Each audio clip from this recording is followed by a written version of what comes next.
15 Golden Age stars didn't just leave Hollywood, they vanished without a trace. They once captivated millions on the big screen, only to slip away completely. Hollywood sells the illusion of eternal life, preserving its icons in perfect, unchanging images. Yet beneath that dream lies a harsher reality. Some legends didn't merely fade, but disappeared in ways that defied explanation. A few left willingly. Others were discarded or broken by the very machine that made them famous, and all left behind unsettling silence. As film historian Robert Thompson notes, fame isn't permanent. It requires constant maintenance, and once that stops, even major stars can vanish shockingly fast. Today we look at 15 such disappearances, stars who commanded attention one moment and became mysteries the next. Prepare yourself, because these stories end far from Hollywood's fantasies. The first case, Barbara Loden. Loden didn't quietly step away.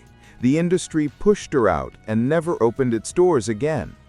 After Wanda, 1970, a groundbreaking independent film she wrote, directed, and starred in, she should have risen to prominence. Instead, she was erased almost instantly. Historian Michael Barnes stresses how extraordinary her work was in an era when women directors were nearly non-existent. Winning the International Critics Prize at Venice should have been her beginning, yet it became her finale. Hollywood treated her absence as if she had died, even while she continued teaching and creating theater. Wanda's raw, unsentimental portrait of a drifting woman defied Hollywood's expectations for female-led stories, and rumors suggest the system punished her for it. When cancer took her life in 1980, at just 48, any chance of a comeback ended. Only later generations restored Wanda's reputation, but Loden herself remained lost. Next, the unsolved case of Jean Spangler. Spangler didn't just step out of Hollywood, she vanished from existence, leaving no trace despite massive searches. She had begun landing supporting roles and was slowly rising, which made her sudden disappearance even more unsettling. The events surrounding her final days resembled a real-life film noir, ominous notes, shadowy connections, and a trail that simply stopped. She vanished in 1949, her purse and a mysterious message found near Griffith Park. The note mentioned a man named Kirk and a visit to Dr. Scott, creating immediate speculation. Some questioned whether the Kirk referenced could have been Kirk Douglas, who had recently worked with her. That possibility remains the most debated detail in her case, and her fate remains unknown. Douglas admitted he knew Spangler, but dismissed any deeper connection, and investigators ultimately found nothing strong enough to pursue. Still, the closeness to Hollywood elites kept rumors alive that powerful hands might have shaped the case. She stepped off the studio lot and vanished into one of Hollywood's bleakest mysteries. What happened to her sits in near-perfect contrast to Hollywood's bright illusions, forming a near-perfect metaphor for an industry where shine hides something far darker. Beneath the glitter, a shadow always waits. Everyone else, pay attention. Grab your rifles, head to your bunks, and stay put, the order went. And that was the end of it. The quiet disappearance of Philip Ober. Once constantly visible, Ober suddenly faded entirely. Known for North by Northwest and I Love Lucy, he was, as historian Margaret Collins notes, a cornerstone of Hollywood's supporting ranks. These dependable character actors filled countless roles, recognizable faces without star billing. Ober's path followed the usual pattern for character players, years of steady work as bosses, officers, and authority figures. His I Love Lucy appearances and his turn in Hitchcock's classic reflected the reliable craft that kept Hollywood moving while bigger names drew attention. But what set him apart wasn't his career, it was how completely he vanished afterwards. His exit from public life was so absolute, it felt intentional, as though designed to erase his presence. After retiring in the late 60s, he slipped from view. No interviews, no events, no tributes. Collins emphasizes that this wasn't a slowdown, it was a total retreat. No reflections on his work, no return appearances, nothing at all. Viewers who'd seen him for decades often later realized he had simply disappeared without explanation. The distance between his once constant presence and his later absence reveals how swiftly Hollywood forgets those who leave its orbit. His name was linked to various unlicensed maternity homes. One way or another, these trails go cold. The unforgivable fall of Kathleen Case. Some Hollywood mistakes never get pardoned. Just ask Case if anyone could track her down. A rising 50s talent, promoted as a coming star, Case embodied the studio system's careful grooming, historian Robert Thompson explains. She was steadily positioned for stardom until one tragic moment destroyed her ascent. A high-speed crash killing a motorcyclist ended her career overnight. Thompson notes the 1953 accident permanently derailed her trajectory. Although she received legal penalties, the harsher judgment came from Hollywood, which treated her like a liability despite the accident's unintentional nature. The reaction reflects the industry's gendered double standards. While male stars often found quick forgiveness for worse actions, Case was marked forever by one tragedy. Her future, image, and promise were wiped out despite her talent. She vanished from public life until her death in 1979, Thompson adds, an erasure so complete that nothing she later did reached the public. Hollywood excused many things, but not hers. The contrast between her permanent exile and men's rapid redemption highlights a biased system with rules that shifted depending on who broke them. Whiskey with ginger on the side, and that'll do, the voice says. Enter Greta Garbo, Hollywood's ultimate recluse. Garbo didn't simply retire, she orchestrated the most iconic fade-out in film history. Leaving the screen at 36, she walked away at the peak of her power, Barnes notes. Most stars ease out as roles dwindle, but Garbo left while still a global icon. Her withdrawal went far beyond quitting acting. She built a life that shut out all the usual avenues stars use to remain visible. She refused interviews, refused public events, Barnes says. While many retirees write memoirs or attend retrospectives, Garbo rejected every form of publicity. Her disappearance required decades of discipline, turning down lucrative offers, dodging photographers, and creating a private identity completely detached from the legend she once was.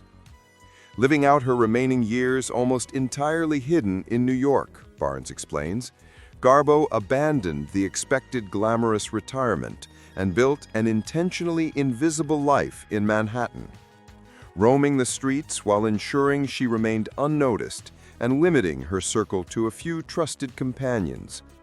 Determined solitude defined her, and she truly lived it, turning herself from a constant public presence into an almost legendary absence through personal resolve rather than rejection or circumstance. Is Something Deeper Calling You? Introduces the spiritual shift of Dolores Hart. Instead of merely stepping back from Hollywood, Hart stepped away from the material world itself, says historian Margaret Collins, who notes she once kissed Elvis Presley in Loving You, 1957. Originally rising toward major stardom, supported by high-profile roles, image shaping, and strategic pairings, Hart appeared set for long-term success. By her early 20s, with 10 films behind her, she seemed destined for leading lady stability, making her departure at 24 shocking not only because of timing, but because of its sweeping finality. At that age, she left the screen entirely and entered a Benedictine order. Collins emphasizes that this wasn't a simple career shift, but a full redefinition of purpose, trading commercial promise for a cloistered religious life. Her disappearance from celebrity culture was total, choosing anonymity over fame, poverty over accumulation, and communal devotion over personal advancement. Collins notes she still resides in the monastery, underscoring how permanent her transformation proved to be. For more than 60 years, she has remained fully committed, serving as prioress of Regina Laudis Abbey in Connecticut. Fame was surrendered for faith, perfectly illustrating her deliberate exchange of Hollywood's rewards for spiritual dedication.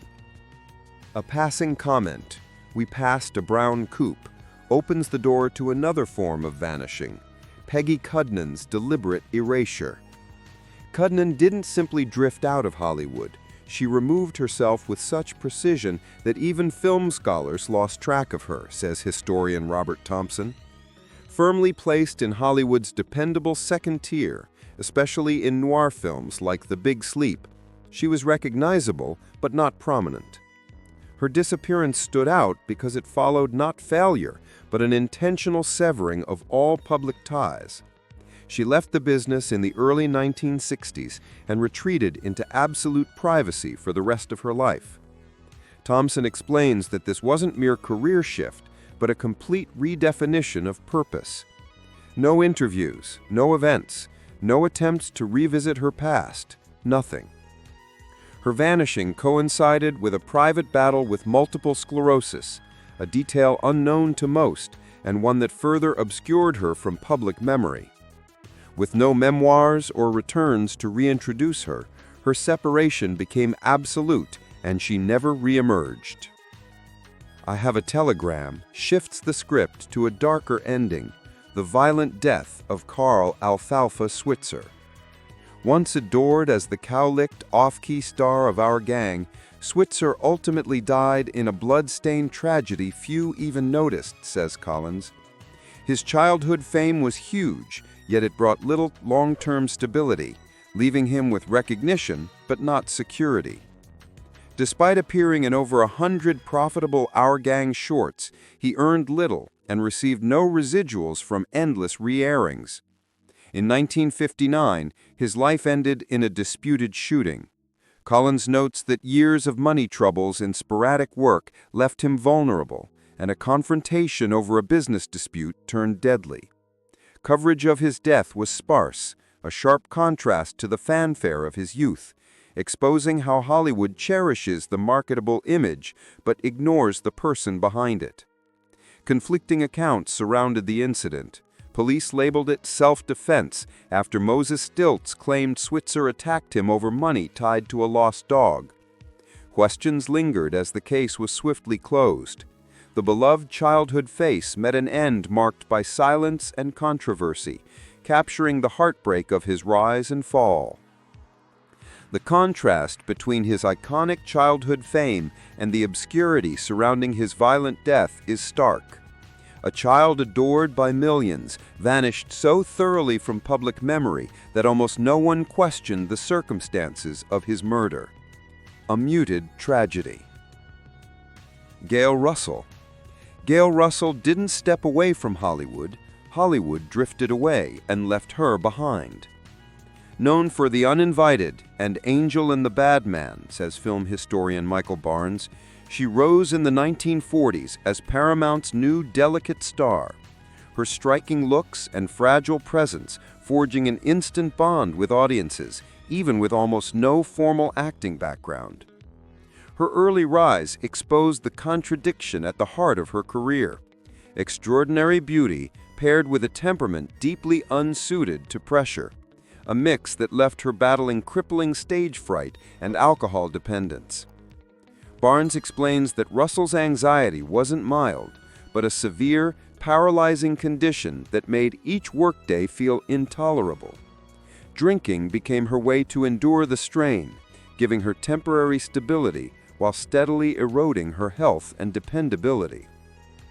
As her addiction deepened, her career unraveled, her appearance, timing, and performance all deteriorating. With her decline, studio backing evaporated, and the roles grew smaller until she all but disappeared. After a final drunken incident, she retreated to her apartment, where she died alone weeks later, Barnes notes. Russell lived in Los Angeles, but faded so completely that no one realized she'd withdrawn from the world. Her body was discovered in August 1961, days after her death, at just 36. She had grown so quiet that her absence went unnoticed. That's the sorrow of her story. Her withdrawal was so total, even her death didn't register. A boy in uniform, a boy in uniform, a soldier, handsome and brave. Mona Freeman.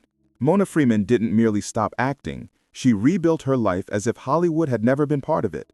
The teen sweetheart of the 1940s slipped into minor TV roles as her star dimmed, explains film historian Robert Thompson. Her early films like Dear Ruth and Junior Miss defined her as the picture-perfect American teenager, a persona that resonated strongly in post-war culture. Yet that very image trapped her, making the shift from youthful roles to adult characters nearly impossible. During that period, she found purpose in painting, a craft that offered her a new identity and creative independence as her acting prospects naturally waned. By the 1970s, she had stepped away entirely, focusing solely on her art. Thompson notes that this wasn't a temporary retreat, but a decisive disappearance.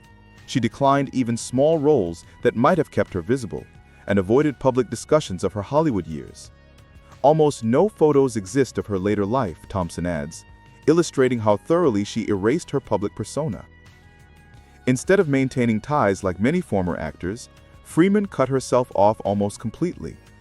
She abandoned the spotlight so completely that the world simply lost track of her. Her departure shows how a person can intentionally slip from cultural memory without drama or mystery, just choice. Let's begin with these stories. Is pride worth risking the lives of those children or any of us? Elizabeth Hartman. Elizabeth Hartman didn't only vanish from Hollywood, she faded from existence while few were watching. Oscar-nominated for A Patch of Blue, historian Margaret Collins recalls, Hartman stunned audiences in 1965 with her moving portrayal of a blind young woman who falls in love with Sidney Poitier's character, earning major acclaim at just 22. Her performance signaled unusual depth and artistic insight, hinting at a career built on serious, meaningful work rather than commercial stardom. What makes her fate heartbreaking is how sharply her life diverged from that immense promise, how real artistic achievement still failed to secure lasting opportunities. She battled severe depression for decades, Collins says, a lifelong burden that made Hollywood's constant uncertainty almost impossible to bear. Her natural emotional sensitivity, combined with clinical depression, steadily turned her gift into a barrier. As her career moved forward, Hartman appeared less and less, even though her work remained strong. The long pauses between roles expanded as her mental health made steady employment nearly impossible. By 1987, she ended her life by leaping from her fifth-floor window, and almost no one realized she was still living at all. This moment shows the full sorrow of Hartman's vanishing. Her retreat became so absolute that her suicide at 45 barely registered despite her past Oscar nomination. Long before she died, Hollywood had already erased her. This demonstrates that Hartman's slide out of cultural memory started years before her final act, as shrinking opportunities pushed her from sight, even while she continued producing solid work whenever she was able. The scapegoated starlet Layla Leeds. Layla Leeds didn't simply fade from Hollywood, she was systematically removed while her male counterpart thrived. Arrested alongside Robert Mitchum in a 1948 marijuana case, notes historian Thomas Henderson. The incident marked a turning point in how studios handle drug scandals. Both were detained at the same event, held on identical charges, and initially faced the same punishment. What makes Leeds' situation so striking is how sharply her path split from Mitchum's despite identical violations. Industry power and gender shaped their futures in completely opposite ways. Her career ended in a single blow.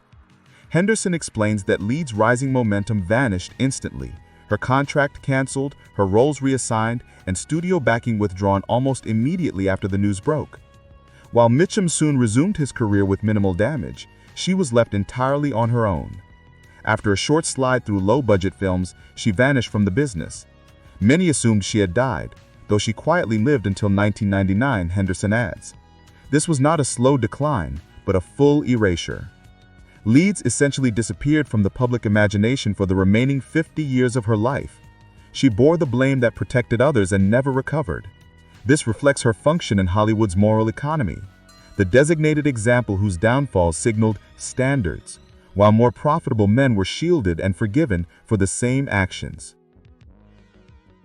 Now, isn't that the fallen musical starlet Betty Hutton? Betty Hutton didn't simply walk away from Hollywood. She plunged from superstardom into near-total obscurity. One of the 1940s biggest musical attractions, says historian Robert Thompson, she headlined hits like Annie Get Your Gun and The Greatest Show on Earth, making her one of Paramount's most bankable talents. Her downfall came through a mix of industry changes and personal turmoil. The collapse of the studio system collided with her psychological struggles, forming a perfect storm that shattered her career and erased her public presence. Following a breakdown, she abandoned Hollywood and resurfaced teaching under another name at a Catholic university in Rhode Island. Thompson notes that this wasn't a short break, but a complete retreat from entertainment. She withdrew so thoroughly that even colleagues from her peak years had no idea where she had gone. Her later life created a uniquely poignant contrast, from worldwide fame to an unpublicized academic job, bypassing the gentle transitions most former stars receive. She once sang for millions, then slipped into a quiet classroom. This contrast underscores how extreme and unusual her post-fame existence became. Ahead of her time, Tura Satana. Tura Satana didn't merely exit Hollywood. The industry never knew how to handle her from the start. Best known for Faster, Pussycat, Kill, Kill, says historian Michael Barnes, she crafted one of exploitation cinema's most iconic characters. Her fierce presence, sexual confidence, and authority challenged every common depiction of women in her era. Her mixed heritage, Japanese, Filipino, Native American, and Scots-Irish, further placed her outside Hollywood's rigid racial boxes. Her look defied the categories that controlled casting at the time. She flatly rejected the roles the system expected her to take. Barnes points out that Satana refused to dilute her power or accept demeaning parts, choosing integrity over visibility in a business built on stereotypes. After her brief cult moment, she largely vanished from the screen, even in the independent world. Despite growing appreciation for Faster, Pussycat, Kill, Kill as a feminist reimagining of exploitation tropes, she slipped into private life for decades before reappearing at fan events, Barnes adds. This cycle of long disappearance followed by cult rediscovery reflects the path of performers whose work defied the mainstream but foreshadowed the future. She was too forceful and too early, so the system erased her instead. This reveals both why she was excluded and how her work anticipated the cultural shifts Hollywood wasn't prepared to embrace during her lifetime. You don't favor women like me. We can be bold and wary, but that's only because of what happens in partnerships, says Sandra Locke. Sandra Locke didn't vanish on her own. She was systematically sidelined by Clint Eastwood's longtime partner and co-star, Rebecca Santos. Locke's work with Eastwood spanned on-screen roles and directing projects through his affiliated companies. This mix of personal and professional ties left her exposed once the relationship ended. Her career suddenly depended on a network dominated by her former partner. Following a bitter split, she was allegedly blackballed by major studios. Santos explains, Locke's lawsuit against Eastwood claimed deliberate interference with her professional path, blocking access to projects her talent deserved. Her directing ambitions were especially vulnerable. Opportunities relied on producer and studio connections, which could be quietly manipulated to stall her career, according to Santos. This case highlights the particular risk for aspiring female directors at a time when industry chances were already scarce. Locke wasn't simply gone, she was erased. Her decline illustrates not personal choice or audience taste, but active suppression that removed her from contention despite her qualifications.